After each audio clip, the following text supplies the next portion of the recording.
Bonjour à tous, j'espère que vous allez excellemment bien. On se retrouve aujourd'hui pour faire l'analyse du parcours de la troisième étape du Tour de France. Étape de ce lundi qui nous emmène entre Binche en Belgique et le retour en France du côté d'Épernay. On va traverser la province de Hainaut, le Nord, l'Aisne, les Ardennes et la Marne. Pour conclure cette longue étape de 115 km. Étape faite pour les punchers sprinters. Les sprinters si on arrive groupé, mais c'est pas sûr qu'on arrive groupé parce qu'on pourrait avoir des opportunistes qui tentent de sortir dans le final. Retour donc en France, ça va faire plaisir aux supporters, même si on a eu beaucoup de monde en Belgique.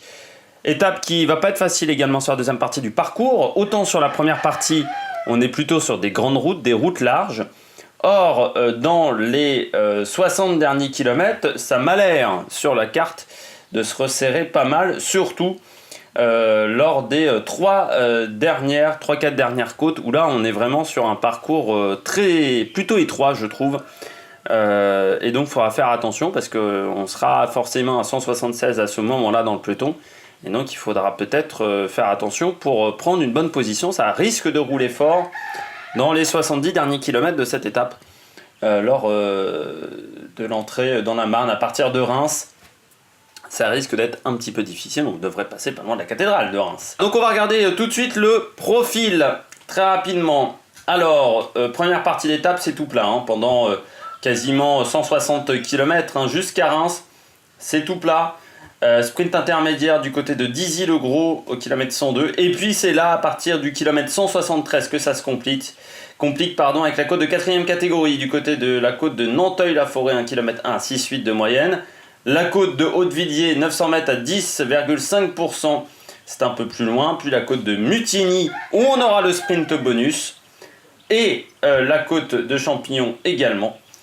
Qui elle sera avant, la côte de Mutigny est au km 199, la côte de Champignon est au km 190. Puis on finit avec une côte qui n'est pas répertoriée, la côte du Mont Bernon.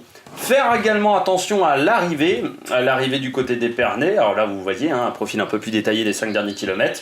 La côte du Mont Bernon qui se situe à 4 km, le sommet est à peu près à 4 km de l'arrivée. Puis on redescend, on passe à Flamme Rouge et les 500 derniers mètres sont en montée, 8% pour les 500 derniers mètres. Les scénarios possibles pour cette étape qui ne sera pas facile. Scénario, soit on a un sprint, c'est-à-dire que personne n'arrive à se détacher dans les côtes précédentes, dans la côte de Champignon, la côte de Mutigny, la côte de Haut-Villiers, on n'arrive pas à s'entendre et dans ce cas-là on a un sprint groupé. C'est pour moi le scénario que je privilégie sur cette étape. Mais on pourrait avoir un deuxième scénario qui est à envisager sur cette étape. Un groupe se détache dans les petites côtes.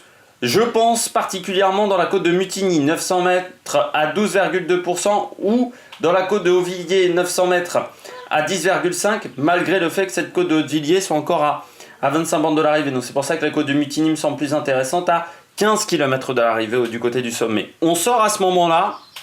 On arrive à sortir avec un groupe de 6, minimum 5 coureurs pour moi il faut, mais entre 5, 8, 9 coureurs. Ça s'entend bien. Et à partir de ce moment-là, on arrive à reprendre pourquoi pas du temps en passant en tête à la côte du Mutigny. Je rappelle que c'est le sprint bonus, on l'aura sur quelques étapes. Mais voilà, un groupe se détache et se joue la victoire dans le final, avec pourquoi pas un Alaphilippe par exemple. Dans ce type de scénario, je pense pas qu'Alaphilippe, en cas de sprint, arrive à battre un Sagan qui pour moi ce type d'arrivée lui convient parfaitement. Et puis on pourrait avoir un dernier scénario avec une échappée qui aille au bout, mais je ne pense pas que ça soit le cas. On passe rapidement aux favoris. Les favoris pour moi aujourd'hui, Peter Sagan qu'on a vu très en forme lors de la première étape, deuxième. Sonny Colbrelli qui est également dans le top 10 lors de la première étape alors que c'était une arrivée sur le plat. On sait que Sonny Colbrelli préfère quand c'est difficile, même s'ils doivent composer également avec un leader dans son équipe qui s'appelle Vincenzo Nibali. Et puis je finis avec Matteo Trentin. Matteo Trentin qui a fini 7ème, mais qui adore ce type d'arrivée également en montée un petit peu difficile. Ça lui rappelle l'époque où il était simplement un puncher. J'espère que vous avez aimé cette vidéo. N'hésitez pas à réagir dans les commentaires, n'hésitez pas à vous abonner. Nous, on se retrouve pour faire le débrief de cette étape ce soir vers 21h30 à peu près, si ça lui clote rapidement, entre 21h30, 22h, 22h30, peut-être un peu plus tard. Et puis on se retrouve surtout demain à la même heure pour faire l'analyse du parcours de la 4e étape. Allez, ciao ciao sur l'Amérique Production.